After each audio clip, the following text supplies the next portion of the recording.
Donc, bonjour à tous et bienvenue sur ce premier live GFLUC que j'ai le plaisir d'inaugurer aujourd'hui. Alors je vais commencer par me présenter très brièvement. Je suis Souila Mechkan, je suis enseignante-chercheuse, ce qui veut dire que j'exerce deux métiers.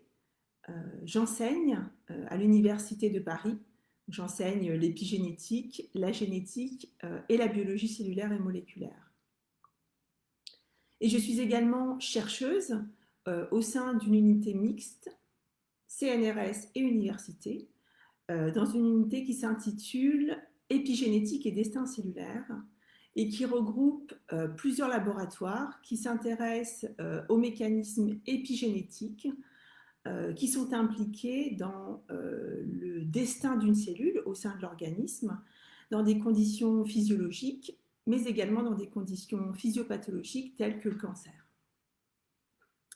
Alors plus précisément dans notre laboratoire, nous nous intéressons à un processus de transformation tout à fait particulier, original, puisque c'est une transformation qui est induite par une infection parasitaire. Je m'explique. Donc, il existe un parasite qui s'appelle Theileria, qui est un parasite eucaryote, c'est-à-dire qu'il possède un noyau dans lequel va se retrouver son génome. Et ce parasite a la capacité d'infecter des cellules immunitaires bovines et de cohabiter au sein de ces cellules. Une fois qu'il infecte ces cellules, il va les transformer. Donc la transformation, c'est les étapes précoces qui vont mener au développement du cancer. Et une fois que les cellules sont transformées, le bovin va connaître une maladie lymphoproliférative, un peu l'équivalent d'un cancer du sang, pardon, et qui va aboutir à la mort de l'animal dans 80% des cas. Alors, ce qui est très particulier avec ce système, c'est qu'il récapitule les processus de transformation qui sont très rapides, puisqu'en 4 semaines, le bovin a développé un cancer. Et ce qui est absolument fascinant chez le parasite Theileria, c'est que la transformation qu'il induit, la cancérisation qu'il induit, elle est réversible. Puisque lorsque les animaux sont traités par un médicament qui s'appelle la buparvacone, eh bien, ce médicament va éliminer le parasite des cellules infectées et va permettre la guérison de l'animal, mais également la réversion, l'annulation de ce processus de transformation sur les cellules infectées. Alors, ce qu'on sait, c'est que ces cellules qui sont affectées par ce parasite, elles vont subir une accélération de la prolifération, donc une prolifération qui est anarchique, qui est une des caractéristiques des cellules transformées cancéreuses. Et il va également présenter une augmentation de ses capacités invasives et motiles, ce qui va mener chez l'animal à un processus de métastase au niveau du poumon, mais également au niveau du tractus intestinal. Alors, ça fait à peu près une dizaine d'années que je travaille notamment sur ce système. Et ce qu'on a pu montrer au laboratoire, c'est que déjà, on a découvert un oncogène parasitaire, donc qui est une molécule qui est produite par le parasite et qui va être sécrétée dans la cellule hôte et qui va augmenter les capacités prolifératives des cellules infectées. Et on a réussi à décortiquer les mécanismes moléculaires qui étaient à l'œuvre. On a également pu mettre en évidence une régulation épigénétique de facteurs qui vont participer à l'invasion des cellules et au processus métastatique. Et enfin, plus récemment, on a mis en évidence une reprogrammation du métabolisme glucidique suite à l'infection par le parasite. Et on a pu montrer que cette reprogrammation métabolique était requise pour la transformation, participer au processus de transformation et de cancérisation de ces cellules. Donc ce qui nous intéresse vraiment ici, c'est comprendre les interactions hôte-parasite. L'hôte, c'est les cellules qui sont infectées, les cellules immunitaires, et le parasite, c'est l'agent infectant. Et comment le parasite va vivre, cohabiter avec la cellule infectée, reprogrammer la machinerie de la cellule pour son propre bénéfice et en induisant un processus de transformation cellulaire. Et je crois que je vais m'arrêter là pour pas être trop longue. Et donc, je vous invite à poser des questions sur la thématique directement ou plus largement sur le cancer ou sur la vie d'un enseignant-chercheur, d'un chercheur. Je serai ravie de répondre au mieux à vos questions.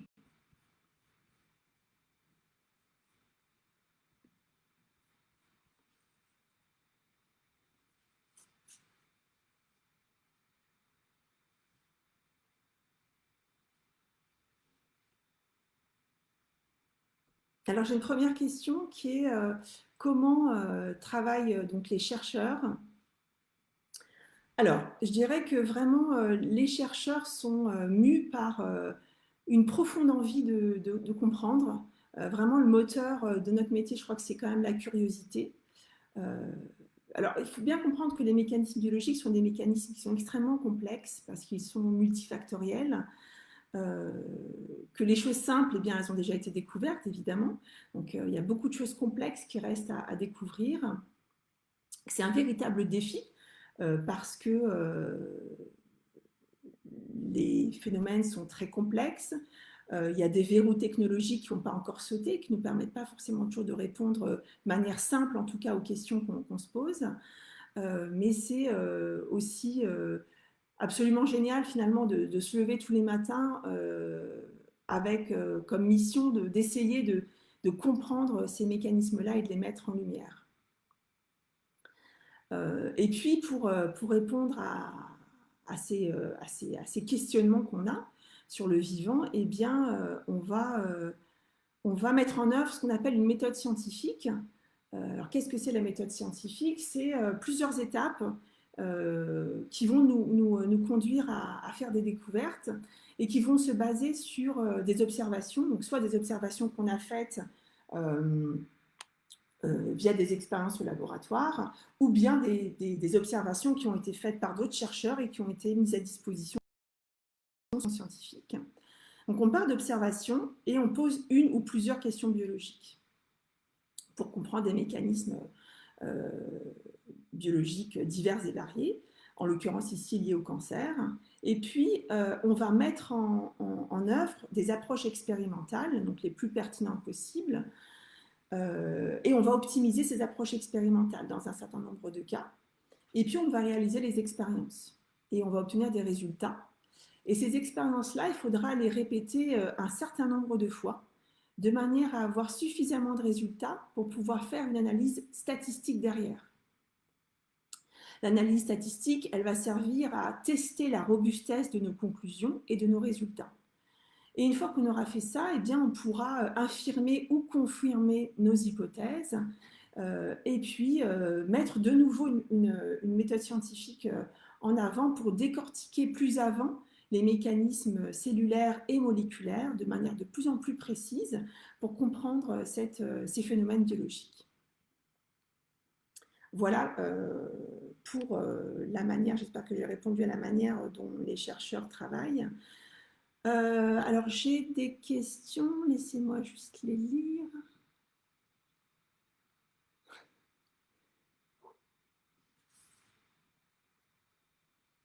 Alors j'ai une première question qui est liée un petit peu à la crise sanitaire qu'on est en train de traverser. Donc quel est l'avis d'un chercheur sur le cancer aujourd'hui, alors que tout le monde ne parle que du coronavirus comme priorité nationale?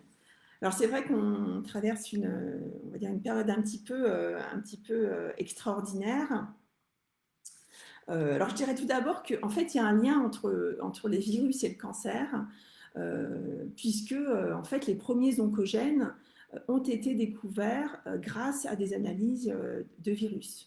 Donc il y a un certain nombre d'années maintenant, même de décennies, on a utilisé les systèmes viraux tels que le virus du sarcome de Roux, par exemple, qui est un virus qui infecte le poulet.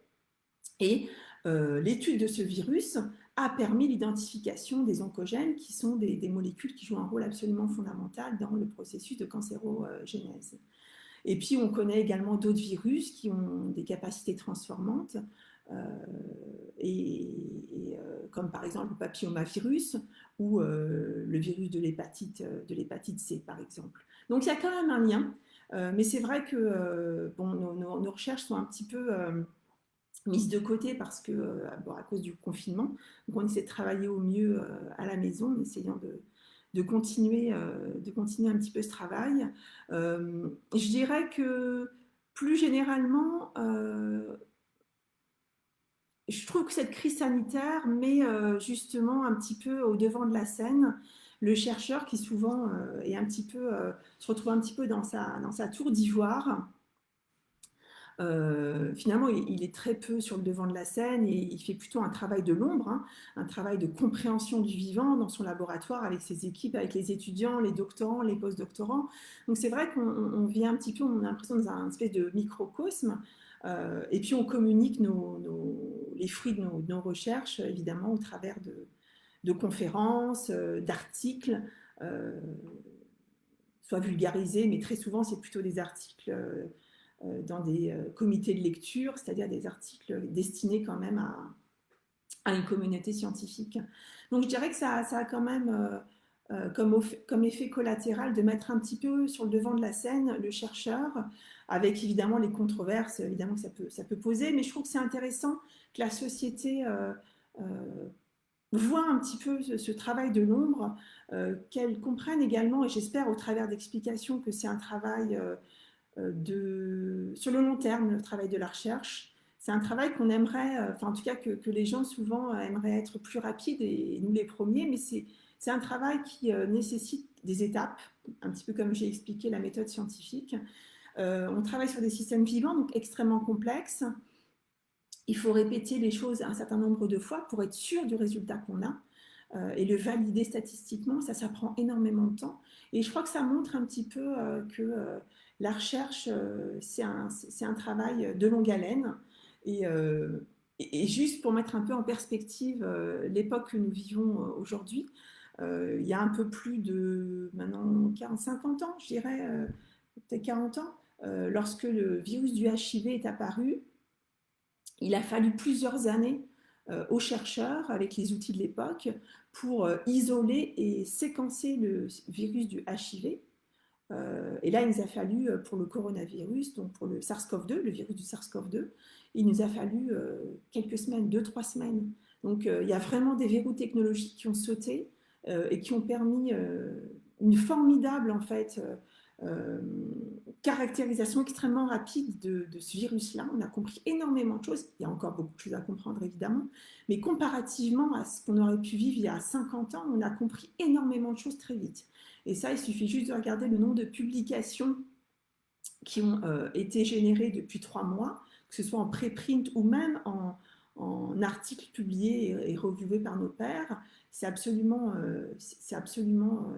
colossal en fait. Donc il y a énormément de verrous technologiques qui ont sauté et qui permettent justement une meilleure compréhension de la biologie du virus.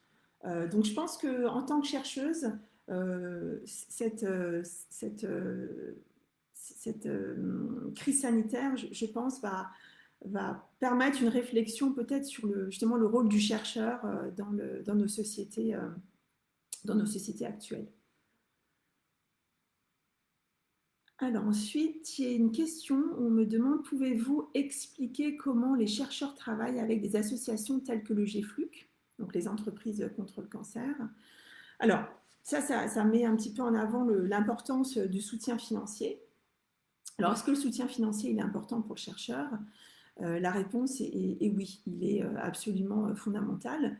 Je dirais pas. Alors, il y a une expression qui dit c'est le nerf de la guerre. Moi, je n'utilise pas ça parce que je pense que le nerf de la guerre, c'est vraiment la curiosité et voilà, la motivation qui peut animer les chercheurs pour faire leurs travaux. Mais je dirais quand même que le soutien financier est absolument primordial puisque le chercheur ne peut faire ses expériences que s'il a de l'argent. Ce qui veut dire aussi que cet argent-là, il va être absolument fondamental pour continuer les expériences que l'on fait, pour finaliser des projets, mais également pour initier de nouveaux projets, notamment des projets risqués. C'est-à-dire qu'on a besoin en tant que chercheur de prendre des risques sur des sujets parce que c'est ces projets-là aussi qui peuvent donner des résultats extrêmement différenciant extrêmement important. Et donc, actuellement, il y a plusieurs sources de financement, mais très souvent, on nous demande d'avoir des résultats préliminaires, et en réalité, pour les gros financements, on nous demande d'avoir beaucoup plus que ça. Il nous faut quasiment la moitié de l'histoire déjà faite. Mais pour avoir des résultats préliminaires, il nous faut de l'argent, en fait. Donc, lorsque des organismes tels que le GFLU financent des projets, c'est un investissement qu'on fait sur un projet.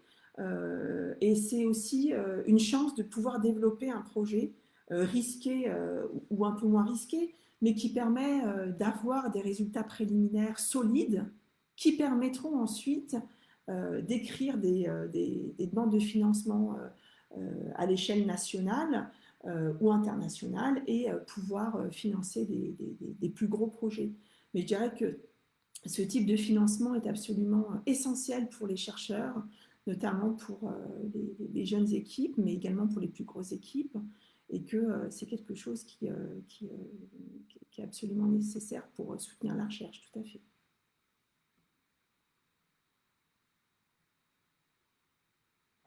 Et en plus de ça, peut-être un petit commentaire, c'est qu'un chercheur, c'est quelqu'un qui va passer aussi beaucoup de temps à écrire, à monter des projets de recherche. Donc il y a une bureaucratie qui est extrêmement chronophage, puisqu'on passe quand même beaucoup de temps à monter des projets, à écrire des financements, avec des taux de succès parfois questionnables. Et tout ce temps-là qu'on passe à écrire des projets, à les soumettre, à faire des rapports ensuite, c'est autant de temps qui n'est pas passé à faire de la recherche et à faire avancer nos expériences.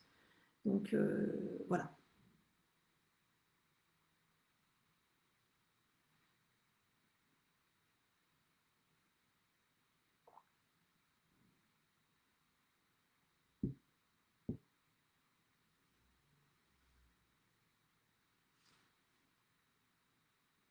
Alors ce qu'on peut attendre euh, des travaux, les avancées qu'on va pouvoir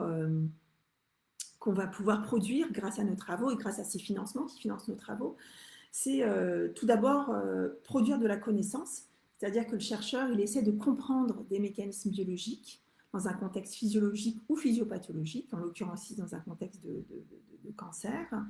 Et l'idée, c'est une fois qu'on produit ces connaissances, eh bien, c'est le partage des connaissances auprès du grand public, mais également évidemment auprès de la communauté scientifique.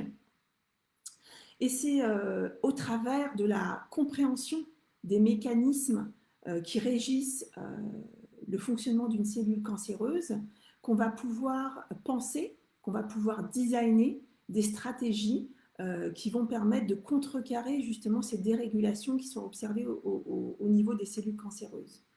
Donc les avancées qu'on peut espérer, c'est produire de la connaissance et mettre à disposition cette connaissance pour pouvoir en faire quelque chose d'appliqué, c'est-à-dire designer soit des stratégies thérapeutiques ou alors des stratégies également diagnostiques ou encore des stratégies préventives. Et ça, c'est des véritables avancées qui jouent un rôle au sein de la société et qui correspondent à des progrès scientifiques.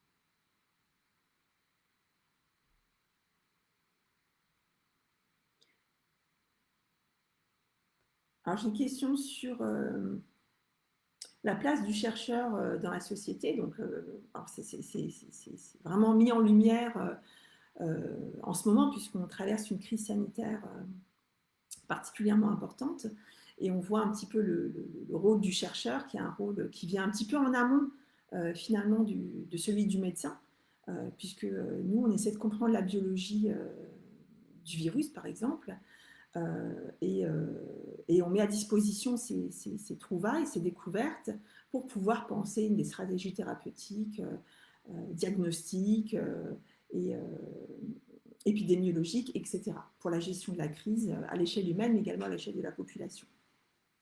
Alors je dirais que le rôle du chercheur dans la société, bon, je pense qu'il est évidemment important, mais c'est pas pour mettre du moulin enfin, de l'eau dans mon moulin, c'est vraiment, je pense qu'il est central. Encore une fois, le chercheur travaille un peu dans l'ombre, mais je crois que c'est important de rappeler qu'une société sans chercheur, qui n'investit pas dans sa recherche et de manière massive, de manière ambitieuse, c'est une société pour moi qui n'est pas viable à moyen terme et à long terme.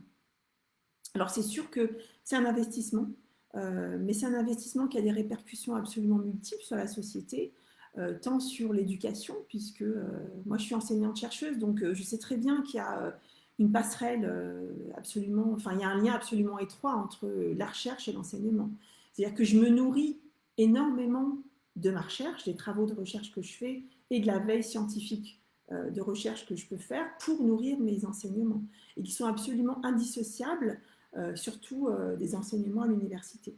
Donc c'est vraiment interconnecté et donc le chercheur, il va produire de la connaissance pour l'éducation, donc ça va être le savoir qu'on va transmettre dans les écoles, dans les universités, mais également des applications au niveau de la médecine, donc encore une fois préventive, diagnostique et thérapeutique, que la recherche, c'est aussi des investissements qui vont permettre de répondre aux défis sociétaux qui nous attendent. Et il y en a beaucoup qui nous attendent, comme on peut le voir ici avec cette crise sanitaire, qui est un des exemples, il en existe bien d'autres. Je pense que la recherche est absolument fondamentale et, dans nos sociétés, et c'est ça qui va permettre de répondre aux défis qui nous attendent, tant en biologie qu'en physique, sur le climat et la biodiversité et bien d'autres.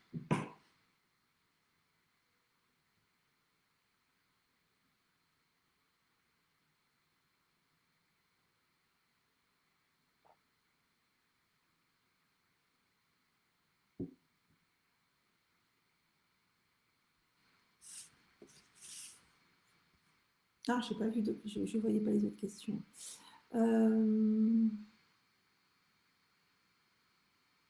je lis les questions, hein.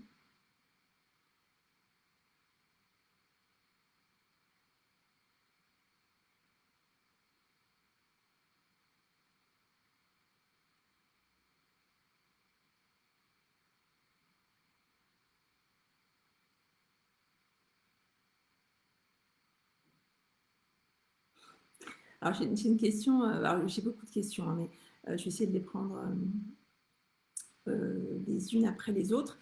Donc, une question où on me demande, donc nous avons découvert pendant cette crise que le corps médical pouvait être en conflit. Est-ce que c'est le cas également dans la recherche? Alors, la recherche, c'est vraiment je crois, une discipline, un métier où on est muet par le doute. Donc, il y a énormément, on est toujours en questionnement. Donc, il y a énormément de doutes. On doute beaucoup, nous, les chercheurs. Et c'est aussi un monde où il y a énormément de critiques. Et c'est des critiques qui sont absolument bienvenues. Parce que c'est au travers des critiques finalement qu'on arrive à re-questionner un peu différemment. On est toujours un peu biaisé dans nos recherches parce qu'on peut avoir des a priori, parce que on part d'observations qui ont été faites et qui sont peut-être pas universelles, et parce que on peut avoir des intuitions également. Donc c'est absolument indispensable d'avoir des divergences avec d'autres chercheurs, et c'est plutôt accueilli favorablement je pense, dans le monde de la recherche, parce que c'est comme ça qu'on travaille. On se pose énormément de questions, on remet beaucoup en doute voilà, nos résultats, on les challenge beaucoup, on discute beaucoup avec d'autres chercheurs qui sont d'accord ou pas d'accord avec nous. Et souvent, ces questionnements-là, ils nourrissent la recherche plus qu'ils ne lui sont... ils ne lui portent préjudice. Donc pour nous, c'est quelque chose d'absolument courant. Alors après, c'est fait, évidemment, c'est des critiques qui en général sont constructives. Et d'ailleurs, lorsque on va publier un article, lorsqu'on va soumettre un article, il va être révisé, donc il va être évalué par nos pairs, on ne sait pas qui c'est, et ils vont nous faire un certain nombre de commentaires, des critiques également, et puis ils vont nous suggérer un certain nombre d'expériences pour renforcer notre message, le message de l'article. Donc c'est quelque chose auquel on est tout à fait habitué, et par contre, ce qui peut-être choque un peu, ou en tout cas surprend en ce moment, c'est le fait que, je pense que c'est le zoom médiatique, c'est-à-dire qu'on a vraiment une loupe avec beaucoup d'impact, beaucoup oui, d'impact médiatique, c'est relié sur plusieurs médias, c'est amplifié. Et je pense que ce qui manque beaucoup à l'heure actuelle avec cette crise du SARS-CoV-2 et du coronavirus, c'est vraiment recontextualiser. C'est-à-dire que lorsqu'on va lire un article, notamment un article qui est en préprint, eh bien, on va, nous, les chercheurs, avoir les outils de réflexion parce qu'on est habitué à faire cette gymnastique-là et on va pouvoir avoir un avis critique et remettre à sa juste valeur la recherche, la découverte qui vient d'être faite. Lorsque c'est un journaliste, et de surplus un journaliste qui n'est pas forcément un journaliste scientifique, qui va chercher l'information, il n'a pas forcément les outils pour ce sens critique-là que nous, on a. Et donc, il ne va pas recontextualiser ces résultats-là et ça va donc faire une espèce de buzz qui va ensuite conduire à des guerres entre ceux qui sont d'accord, ceux qui ne sont pas d'accord. Et je pense que c'est plutôt le zoom médiatique qui en effet, qui met en avant ce conflit, mais en réalité, la critique, c'est quelque chose qui est extrêmement courant en science et encore une fois, c'est souvent des critiques tout à fait constructives. Voilà, donc ça c'était là pour répondre à la question. Alors, donc oui, j'ai deux questions, enfin j'ai plusieurs questions, j'essaie de prendre dans l'ordre pour essayer de répondre à tout le monde.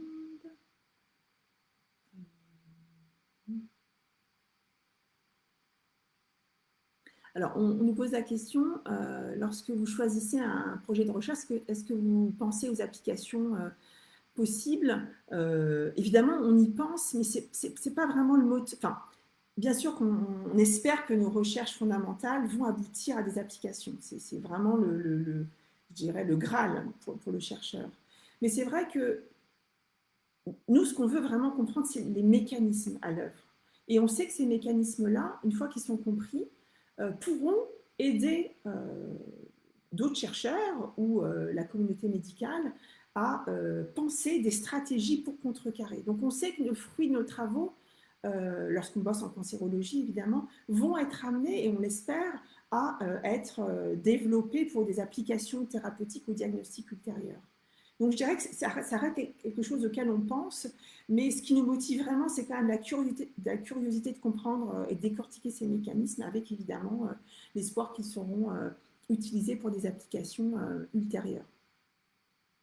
Alors j'ai une question, pourquoi avoir choisi ce parasite pour le projet de recherche? Encore une fois, parce qu'il est vraiment, vraiment unique, parce qu'il n'existe pas d'infection parasitaire qui induit une transformation cellulaire aussi rapide. Donc ça, c'est la première chose, rapidité de la transformation cellulaire, c'est-à-dire que le processus de cancérogénèse, il dure 4 semaines, ce qui est extrêmement rapide. On sait en général que les cancers chez l'homme, ça se développe sur, en général, plusieurs années, voire plusieurs décennies, dans une grande partie des cancers en tout cas. Et là, c'est infection, 4 semaines plus tard, eh bien, le bovin meurt des complications des conséquences de ce cancer. Donc c'est la rapidité avec laquelle le virus récapitule ces différentes étapes qui mènent au cancer. Ça, c'est la première chose qui le rend extrêmement intéressant et original. Et la deuxième chose, c'est le fait que cette transformation, ce processus de cancérogénèse, il est réversible. Et ça encore, c'est unique. C'est-à-dire que lorsqu'on traite les animaux infectés, eh bien, le parasite est éliminé et les animaux survivent. Et donc, nous l'intérêt de ce parasite, c'est vraiment essayer d'identifier les mécanismes utilisés par le parasite pour reprogrammer la cellule, la rendre cancéreuse, et pouvoir voir si ces mécanismes-là sont transposables à l'homme et y trouver évidemment des applications diagnostiques et thérapeutiques. Donc c'est ça qui rend un petit peu le système tout à fait original. Alors là, j'ai une question, alors j'espère que je la comprends bien. Donc, qui dit financement par des tiers dit mesure d'impact. Oui, alors j'imagine que ce que vous voulez dire, c'est pouvoir avoir une évaluation a posteriori de ce qui a été fait. Et donc, c'est évidemment le cas. C'est-à-dire qu'on a un financement qui va être limité dans le temps. Donc, on a déjà une certaine somme qui est attribuée aux chercheurs, à l'équipe, et sur un délai qui est plus ou moins court. Donc, c'est soit des financements d'1 an, soit des financements de 2 ans, soit des financements un peu plus longs de 3 ans en général.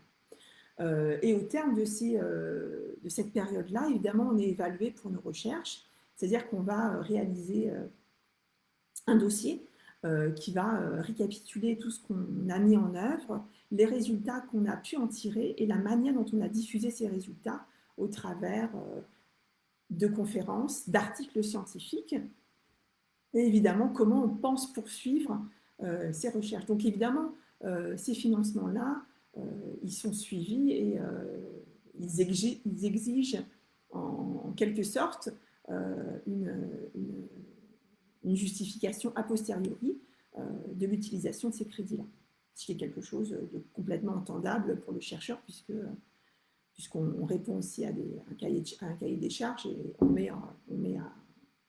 met en œuvre une série de stratégies pour justement pouvoir répondre aux questions qu'on s'est posées. Alors, je continue à lire les questions.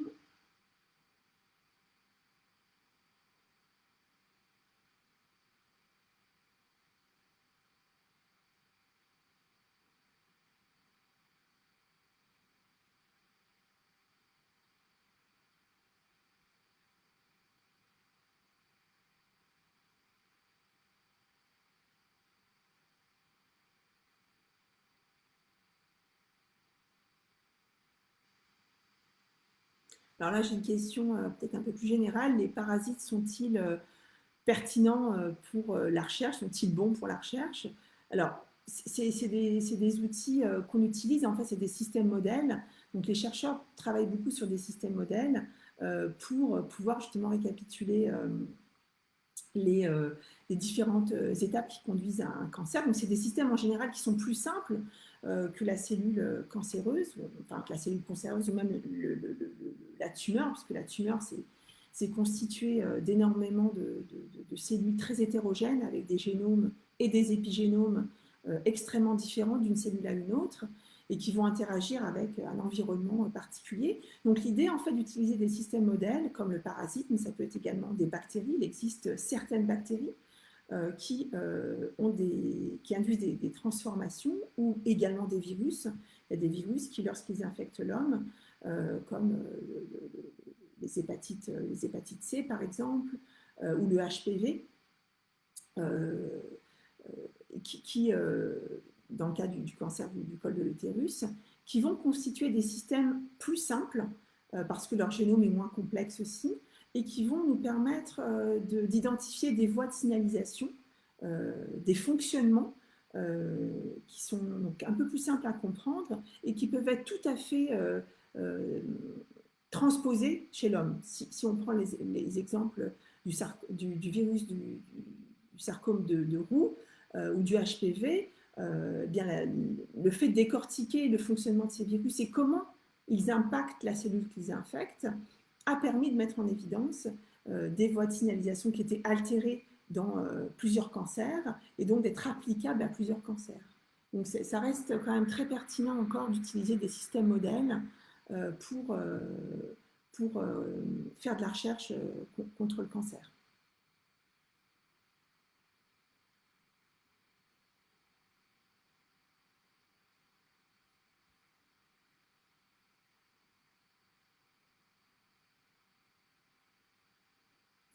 Alors j'ai une autre question qui est, pouvez-vous nous expliquer quel est l'impact de l'épigénétique sur la cancérologie? Alors,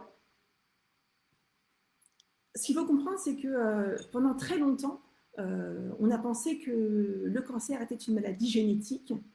Alors génétique, ça ne veut pas dire héréditaire, hein, parce qu'on sait qu'il y a une fraction relativement faible des cancers qui est héréditaire. Donc quand je dis une maladie génétique, ça veut dire que c'est une maladie où on va observer des altérations du génome au sein donc, de ces cellules cancéreuses. Donc pendant très longtemps, on a pensé que le cancer était une maladie exclusivement génétique. On avait des altérations de plusieurs gènes, dont beaucoup ont été mis en évidence, hein. Et puis on s'est aperçu au bout d'un certain temps que finalement, il n'y avait pas que il n'y avait pas que des altérations génétiques, il y avait également des altérations épigénétiques. Alors pour rappel, l'épigénétique, c'est ce qui va en fait modifier non pas l'alphabet de l'ADN, donc vous savez que l'ADN c'est une séquence composée de quatre lettres, ATCG, et qui va se lire d'une certaine manière, ça va constituer un alphabet, et cet alphabet peut être muté dans le cas d'altération génétique. Les altérations épigénétiques, c'est des altérations qui vont toucher la structure de l'ADN, la manière dont l'ADN s'organise dans la cellule. Cet ADN-là, il peut être plus ou moins condensé et donc plus ou moins accessible à la machinerie qui se trouve dans la cellule et qui va permettre son expression. Et c'est dont on s'est aperçu, et maintenant on a vraiment beaucoup de recul dessus et je pense beaucoup de données, même s'il y a encore un champ d'investigation extrêmement important à explorer, c'est qu'il y avait une composante épigénétique au cancer qui est absolument pas négligeable. C'est-à-dire qu'on a retrouvé beaucoup d'épimutations. Les épimutations, c'est des altérations de l'épigénome qui vont participer directement à la progression du cancer. Et pour preuve, il y a même des signatures. Donc, lorsqu'on prend les cancers et qu'on étudie certaines particularités de leur épigénome, on s'aperçoit qu'il y a des signatures épigénomiques qu'on retrouve dans une très grande variété de cancers. Par exemple, ce qu'on a identifié, c'est une hypométhylation. Alors, c'est un petit peu technique, mais en gros, c'est une modification chimique qui va être déposée sur l'ADN. Là, c'est un groupement méthyle qui va venir se déposer sur les bases, donc l'alphabet de l'ADN, et qui va modifier la structure de l'ADN. Eh bien, on a pu mettre en évidence que les cellules cancéreuses présentent une hypométhylation, donc une diminution de la méthylation de l'ADN, qui participe directement au cancer, puisque cette hypométhylation, elle va changer la conformation de l'ADN et elle va induire des remaniements chromosomiques, c'est-à-dire qu'on va avoir en fait de la mutagénèse, une accélération du processus de mutagénèse qui va participer, qui va constituer un levier d'adaptation pour les cellules cancéreuses pour pouvoir progresser au sein de la tumeur. Et d'ailleurs, pour preuve, il y a un peu plus d'une trentaine d'essais, ce qu'on appelle des épithérapies, donc des essais thérapeutiques qui ciblent l'épigénome, dont certains commencent à donner des résultats et qui semblent montrer que ces épithérapies, combinées avec de l'immunothérapie ou des chimiothérapies, peuvent améliorer la pathologie dans un certain nombre de cas. Donc il y a énormément de recherches qui se fait autour justement de ces épithérapies et dont on attend les résultats dans les années qui vont venir. Donc oui, l'épigénétique est clairement extrêmement étudiée, notamment dans notre unité, pour comprendre comment elle participe avec la génétique, avec des altérations génétiques pour induire les processus de cancérogénèse. Je tiens juste à préciser que l'épigénétique n'est pas du tout en dichotomie avec la génétique, c'est-à-dire qu'on a souvent opposé les deux. Beaucoup pensaient que la génétique était toute puissante, l'épigénétique était juste une petite, quelque chose qui s'ajoutait, mais pas de manière importante. Et finalement, ce dont on s'aperçoit, c'est que les deux sont complètement connectés, c'est-à-dire que des altérations épigénomiques vont aboutir à des altérations génétiques, Ça, c'est la première chose. Mais également l'inverse, c'est-à-dire qu'on a pu identifier au sein de certains types de cancers des mutations sur des gènes qui codent pour des régulateurs épigénétiques. Donc en fait, les deux travaillent de concert pour pouvoir permettre à la cellule cancéreuse une adaptation pour son évolution au cours de sa progression. Donc c'est vraiment les deux champs qu'il faut voilà, étudier en parallèle puisque les deux communiquent étroitement.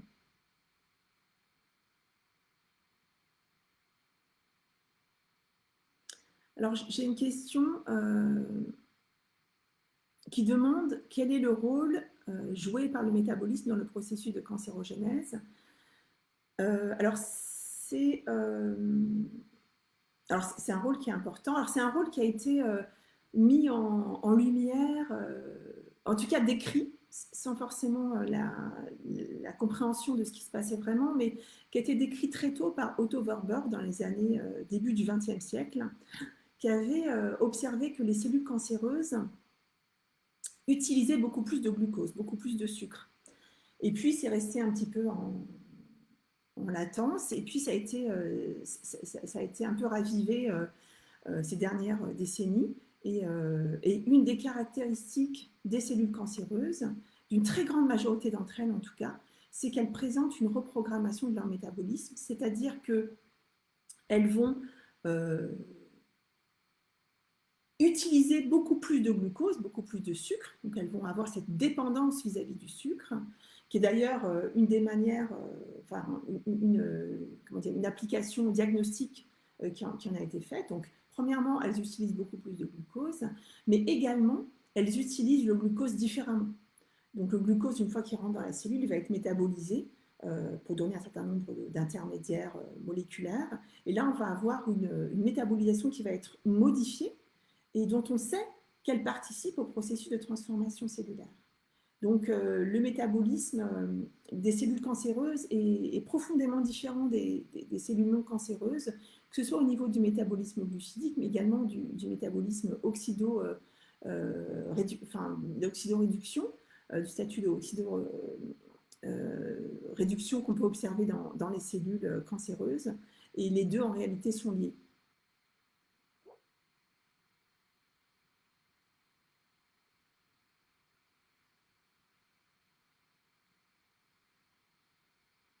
Alors, je regarde les autres questions.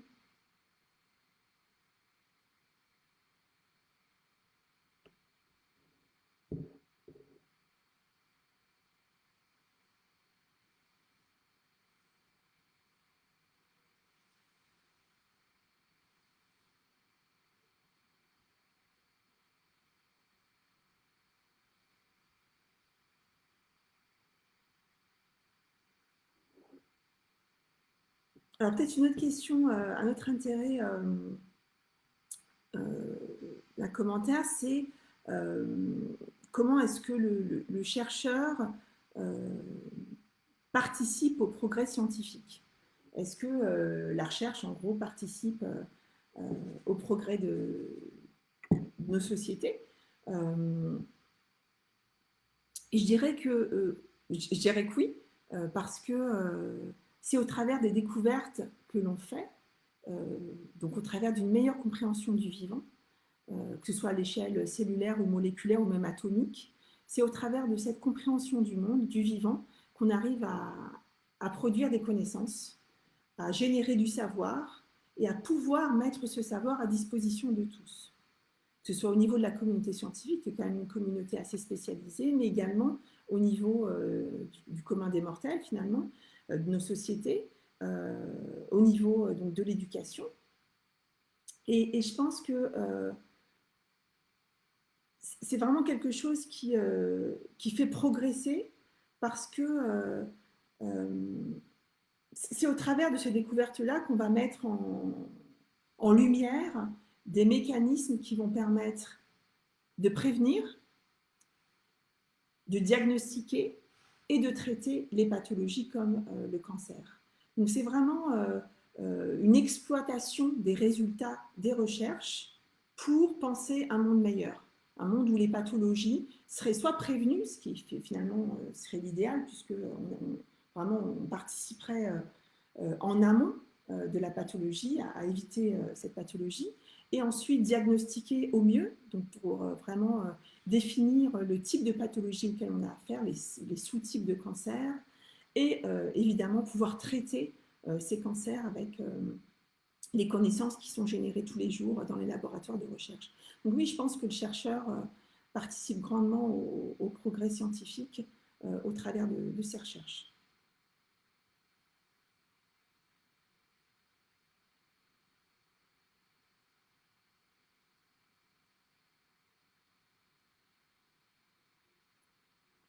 Alors j'ai une dernière question euh, qui sont posées donc, par les membres des entreprises contre le cancer.